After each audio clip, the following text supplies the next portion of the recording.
எலும்பில்லாத கோழியை பொடி பொடி நறுக்கி அலசி கொண்டு வந்துட்டோம். இப்போ இதை நம்ம நல்லா அரைச்சி கொண்டு பாருங்கள், அரைச்சி கொண்டு வந்துட்டோம். அப்படியே இருக்கட்டும், நம்ம மசாலா ரெடி பண்ணிக்கலாம். இதில் நறுக்கி வச்ச ஒரு பெரிய சைஸ் வெங்காயத்தை சேர்த்துக்கிறோம். தேவைக்கேற்ற பச்சை மிளகாய் சேர்த்துக்கிறேன். கொத்தமல்லி தழை, ஒரு கைப்பிடி நிறையா முந்திரி சேர்த்துக்கலாம். கொஞ்சம் ஆயில், ஒரு 2 டேபிள் ஸ்பூன் அளவுக்கு ஆயில் சேர்த்து வதக்கிக்கலாம். வெங்காயம், பச்சை மிளகாய், கொத்தமல்லி, முந்திரி வதக்கிக்கின்னு இதை நம்ம ஒரு பேஸ்ட்டாக அரைச்சி எடுத்துக்கிட்டோம். ஓரளவுக்கு இது வதங்கிச்சு போதும். இதை நம்ம ஆற வச்சுட்டு இதை அரைச்சி கொண்டு வந்துடலாம்.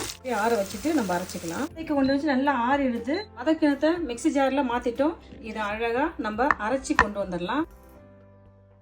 அரைச்சி கொண்டு வந்த கறியை ஒரு பாத்திரத்தில் நம்ம எடுத்துக்கலாம். ஒரு பாத்திரத்தில் நம்ம எடுத்து வச்சிட்டோம். பொடியாக நறுக்கிய வெங்காயம், கொத்தமல்லி தழை போட்டுக்கிறேன். ஒரு கைப்பிடி கொத்தமல்லி தழை, பிடி புதினா பொடியாக நறுக்குன புதினா, கொஞ்சம் பச்சை மிளகாய், காரத்துக்கு ஏற்ற பச்சை மிளகாய் போட்டுக்கிறேன். ரெட் சில்லி ஃப்ளாக்ஸ் கொஞ்சம் சேர்த்துக்கிறோம். ஸ்ப்ரிங் ஆனியன் கொஞ்சம் சேர்த்துக்கிறோம். இதில் கொஞ்சம் தேவையான அளவுக்கு உப்பு சேர்த்துக்கலாம். ஒரு 1/2 ஸ்பூன் உப்பு சேர்த்துக்கலாம். கொஞ்சம் ப்ரெட்டு தூள், ஒரு ப்ரெட்டு தூள் ஒரு 50 கிராம் அளவுக்கு சேர்த்துக்கலாம். எல்லாத்தையும் போட்டு கலந்துக்கலாம். உப்பு, பச்சை மிளகாய், வெங்காயம், மல்லி, புதினா, ரெட் சில்லி ஃப்ளாக்ஸ், பெப்பர், கொஞ்சம் ஸ்ப்ரிங் ஆனியன் சேர்த்து இதை அழகாக கொஞ்சம் நம்ம கலந்துக்கலாம். அளவுக்கு சும்மா கொஞ்சம் ஆயில் சேர்த்துக்கலாம். ஃப்ரெஷ் க்ரீம் ஆயில் சேர்த்து நம்ம இதை அழகாக பிளான் பண்ணிக்கலாம்.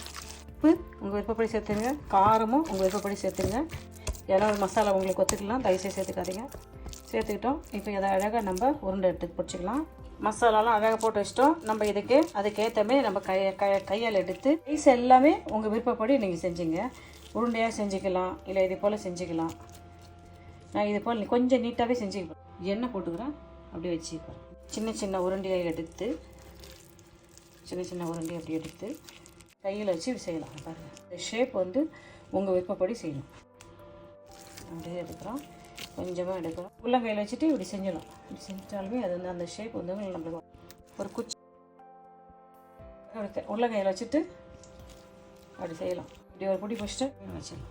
கொஞ்சம் எடுக்கிறோம், இப்படி எடுக்கிறோம், அப்படியே கையால் உள்ள எடுக்கணும். ஆனால் உங்களுக்கு எந்த கையால் இப்படி உருண்டை விட்டுனா அழகாக உருண்டையாக வரும். பாருங்கள், கையாலே பாருங்கள். இது உருண்டை ஷேப், இது ஓவல் ஷேப். ஃபஸ்ட்டு கையால் இப்படி செய்யலாம்.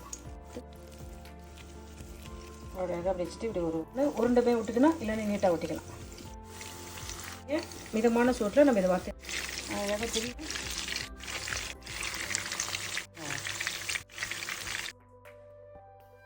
விட்டுட்டு மிதமான சூட்டில் நம்ம இதை அழகாக வறுத்து எடுக்கலாம். சூப்பராக வந்துச்சு. நம்ம எடுத்துடலாமா? என்ன அழகாக நம்ம வறுத்துட்டோம். வச்சுட்டு கொஞ்சம் பட்டை, அன்னாச்சி முட்டை சேர்த்துக்கலாம், 3 கிராம்பு சேர்த்துக்கலாம், 3 ஏலக்காய் சேர்த்துக்கலாம். இதில் அளவுக்கு ஜீரகம் சேர்த்துக்கலாம். இந்த இலை சேர்த்துக்கலாம். போட்டு நம்ம தாளிச்சிக்கலாம். இஞ்சி பூண்டு சேர்த்து நம்ம அழகாக அதில் வதக்கிக்கலாம். இஞ்சி பூண்டு சேர்த்துக்கலாம். நம்ம அதில் வதக்கி கொண்டு வந்தால வெங்காயம், பச்சை மிளகாய், கொத்தமல்லி, கேஷ்யூநட் அந்த பேஸ்ட்டை நம்ம இதில் சேர்த்துக்கலாம். நம்ம இதில் அந்த மிக்ஸி ஜாரில் கொஞ்சம் தண்ணி கழுவி அதை ஊற்றிக்கலாம். அழகாக நம்ம இதை கிண்டி எடுத்துக்கலாம். அப்படியே கொதிக்கிட்டோம். 1 ஸ்பூனு மல்லித்தூள் சேர்த்துக்கிறேன், மிளகாய் தூள் சேர்த்துக்கிறேன், மசாலா தூள், கரம் மசாலா தூள் சேர்த்துக்கிறேன், ஜீரகத்தூள் சேர்த்துக்கிறேன், உப்பு சேர்த்துக்கிறேன். கரம் மசாலா தூள், ஜீரகத்தூள், மல்லித்தூள், மிளகாய் தூள், உப்பு சேர்த்து நம்ம இதை அழகாக கலந்துக்கிறோம். அழகாக கிண்டி விட்டுக்கலாம். கிரேம்க்கு சேர்த்துக்கலாம். ஃப்ரெஷ் கிரீம் கொஞ்சம் சேர்த்து நம்ம அழகாக அதை பிளான் பண்ணிக்கலாம், கலந்துக்கலாம். உப்பு காரம் உங்கள் விருப்பப்படி சேர்த்துங்க. வறுத்து வச்சுக்கிறல, வறுத்து வச்சுருந்தா நம்ம இதை சேர்த்துக்கலாம். வறுத்து வச்சு சேர்த்து இதை அழகாக இதில் கலந்துக்கலாம். அழகாக இதை கலந்து விட்டுக்கலாம். அப்படியே ஒரு 2 நிமிஷம் இதை அப்படியே வேக வைப்போம். உப்பு காரெல்லாம் சரி பார்த்துங்க. எல்லாத்தையும் சேர்த்துட்டோம். சூப்பராக எல்லாத்தையும் சேர்த்துட்டோம். அழகாக கிண்டி விட்டுக்கலாம். 1 டேபிள் ஸ்பூன் அளவுக்கு நெய் சேர்த்துக்கலாம். இது கூட அழகாக ஃபைனலாக இது கூட 1 டேபிள் ஸ்பூன் நெய் சேர்த்துட்டு, நெய் இல்லை பட்டர் சேர்த்து அழகாக கிண்டிக்கலாம்.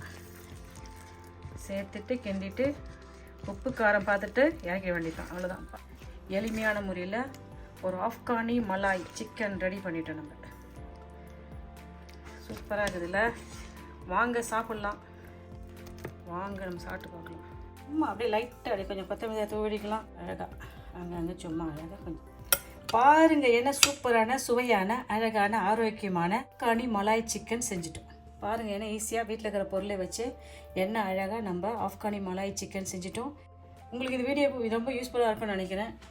நீங்களும் இதே மெத்தடில் செஞ்சு பார்த்துட்டு நான் செஞ்ச இந்த ஆப்கானி மலாய் சிக்கன் எப்படின்னு சொல்லுங்கப்பா.